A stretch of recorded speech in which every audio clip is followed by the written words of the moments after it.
Bonjour à tous, aujourd'hui, exercice sur les suites de fonctions. Donc on va considérer la suite de fonctions définie sur 0,1 par les expressions donc fn de x égale à 1 sur 1 plus n fois x. Et donc on va étudier la convergence simple et la convergence uniforme de cette suite de fonctions sur 0,1. Et ensuite, on fera ça sur un intervalle du type a, donc 1 avec a strictement positif et strictement plus petit que 1. Donc on est parti. La première chose, c'est qu'on va représenter ça sur GeoGebra pour voir un petit peu, au fur et à mesure que n grandit, ce que deviennent les courbes des fonctions fn. Donc ça, c'est f0, vous voyez, c'est une constante. Ensuite, donc f1, f2, f3, f4, etc. Et vous voyez que, progressivement, on s'aperçoit que eh bien, notre suite de courbes ici va s'approcher d'une courbe assez spéciale. Ça a l'air d'être une horizontale ici. Et là, en 0, c'est fixé en 1. Donc, intuitivement, cette suite de fonctions va tendre à une fonction qui vaudra 0 sur l'intervalle 0,1 ouvert en 0, et en 0, il semble que la limite soit 1. On va vérifier ça, bien sûr. Et donc, on expliquera après en quoi cette situation nous indique qu'on n'a pas de convergence uniforme sur l'intervalle 0,1 fermé. Donc, attaquons-nous d'abord à la convergence simple. D'abord, fn de 0, c'est toujours 1 sur 1 plus 0. Ça fait toujours 1. D'accord? Donc, limite, quand n tend vers plus l'infini de fn de 0, c'est donc égal à 1. Ensuite, quel que soit x, donc appartenant à l'intervalle ouvert 0, 1, donc fn de x, c'est-à-dire 1 sur 1 plus nx, tend vers quoi? D'abord, ici, la limite, donc en plus l'infini de 1 plus nx, c'est ici plus l'infini. D'accord? Parce que x est différent de 0, il est positif, donc ça tend vers plus l'infini. Quand on inverse, ça tendra donc vers 0. Donc la limite, donc quand n tend vers plus l'infini de fn de x, ça sera ici toujours 0. Donc, on a une convergence simple.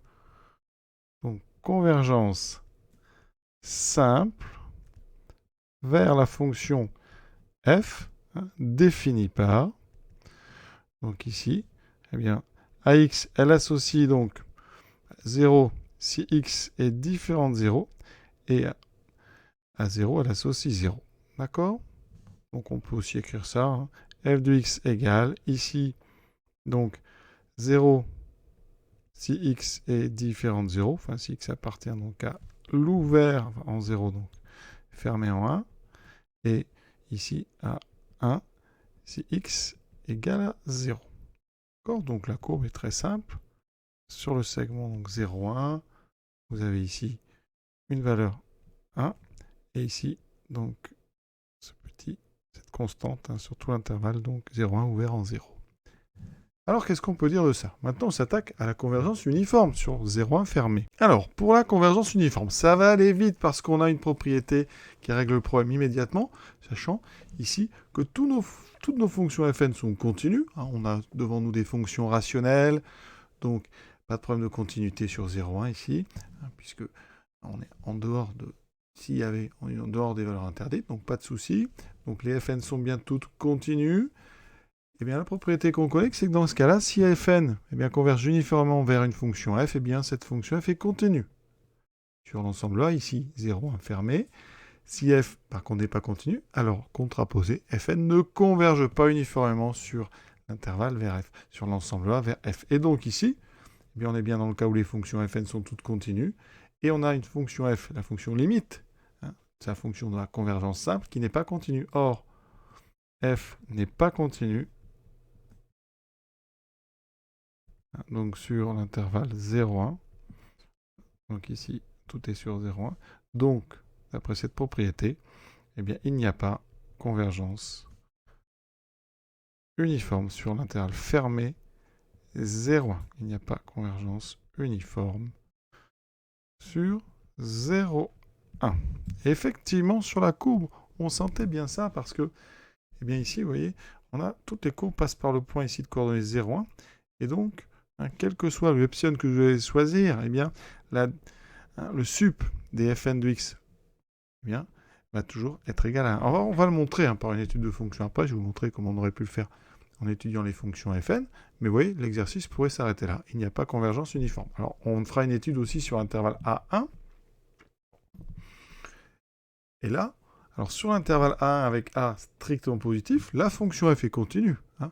Par contre, la propriété ne vous dit pas que si la fonction f est continue, alors il y a convergence uniforme. C'est dans l'autre sens. S'il y a convergence uniforme, la fonction est continue. Donc, de toute façon, hein, on va être obligé de faire une étude en fait, de variation de fn pour pouvoir déduire ou pas la convergence uniforme sur l'intervalle de type A1.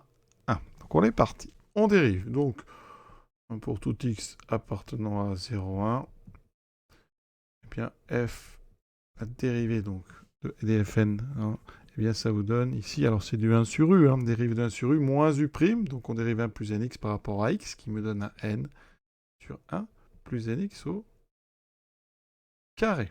Donc ça, c'est évidemment hein, négatif, hein, donc à partir même de n égale 1, c'est strictement négatif, hein, donc ici, pour n supérieur ou égal à 1, on peut faire un tableau de variation. Ici, donc sur 0,1, ça donne donc ici variation, alors signe de fn, dfn' de x, c'est donc eh bien, négatif. Donc, pour tout x, fn de x en fonction de x, eh bien, c'est décroissant. D'accord? Donc, sur l'intervalle fermé, le max est atteint en 0. Et en 0, eh bien, hein, on a vu que fn de 0 valait toujours 1 sur 1. Donc, valait toujours 1. Donc, ici, on a 1. Et en 1, eh bien, ça fait 1 sur 1 plus n. Donc, je rappelle que la convergence uniforme vers f sur donc, un ensemble là, on pourrait aller étudier donc, la limite du sup sur cette partie, hein, des valeurs absolues de fn de x moins f de x. Alors ici, eh bien, effectivement, on voit bien que quand x tend vers 0, hein, la limite, quand x tend vers 0 en étant strictement positif de fn de x moins f de x, eh bien ici, tout simple, hein, parce qu'f de x, quand on est sur strictement positif, ça vaut 0, donc ça fait la limite de fn de x. La limite de fn de x en 0, c'est 1, ici. D'accord? Ça veut dire que, eh bien, la limite donc, de notre sup ne vaut pas 0, d'accord? Parce qu'ici, vous avez déjà trouvé hein, que la limite, donc quand on tend vers 0, c'est 1, donc la limite du sup sur tout l'ensemble, 0,1, ne peut pas être 0. Donc on n'a pas de convergence uniforme. Voilà, ça, on redémontre ce qu'on avait trouvé par la propriété de non-continuité de f. Donc ça, c'est sur l'intervalle 0,1. Regardons un intervalle du type A1. Sur un intervalle du type A1, la dérivée ne change pas. D'accord? Donc si on fait le tableau de variation des fn sur cet intervalle A1, comme tout à l'heure, pour n supérieur ou égal à 1, j'aurai donc ici une dérivée qui est négative. Donc ici, les variations de fn de x en fonction de x, ça sera ceci. Là, j'aurai donc toujours mon 1 sur 1 plus n, d'accord? Donc ça qui tend vers 0 avec n. Et ici, hein, il faut que j'aille chercher fn de a, c'est-à-dire 1 plus n fois. D'accord? Comme a est strictement positif, eh bien, cette chose-là, hein, elle va tendre vers 0, quand n va tendre vers plus l'infini.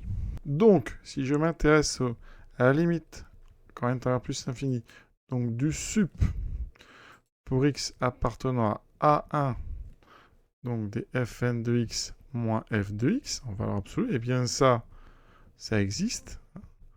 Ça équivaut donc ici au sup des valeurs absolues des fn de x, puisque f de x vaut 0.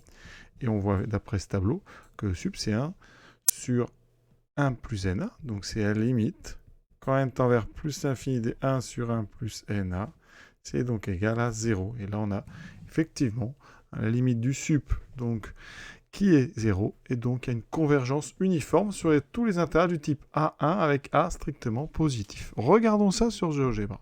Voici ici la courbe de F13 sur l'intervalle donc A1. Alors j'ai pris ici 1 égale à 0,3, on pourra le faire varier après si vous voulez, mais quand on le fixe ici, eh bien regardez, quand n tend vers plus l'infini, effectivement, eh bien, on voit cette convergence uniforme, c'est-à-dire que eh bien, les courbes des fonctions fn se rapprochent toutes de la fonction ici de l'axe des abscisses. Donc ici, on a cette convergence uniforme vers la fonction donc égale à 0 sur l'intervalle A1. Alors si vous changez la valeur de A, ça ne change pas grand-chose. Hein. Ça va juste changer la forme. Ça raccourcit en fait les courbes. Hein. Mais dans tous les cas, eh bien, quand n va aller vers plus l'infini, eh bien, vous pouvez comme ça, vous voyez, descendre progressivement toute la courbe, faire l'axe des abscisses. Il n'y a pas un point qui reste en fait à une même hauteur, qui est bloqué, qui empêcherait la convergence uniforme, comme on a quand on prend ici. Donc, alors là, vous voyez, j'ai pris A et 0,01 ici. Quand on prend A égale 0, eh bien, on a ce point qui est bloqué là-haut. C'est lui qui empêche justement d'aller coller toute la courbe sur l'axe des abscisses. Et dès que je prends un A un tout petit peu plus grand, eh bien, on a possibilité, vous voyez, toute la courbe en fait descend progressivement quand n va vers plus l'infini, assurant comme ça une convergence uniforme. Voilà. Donc cet exercice hein, sur les suites de fonctions est terminé. On en fera d'autres parce que c'est vraiment très intéressant comme thème. Donc je vous souhaite bonne fin de journée et à bientôt.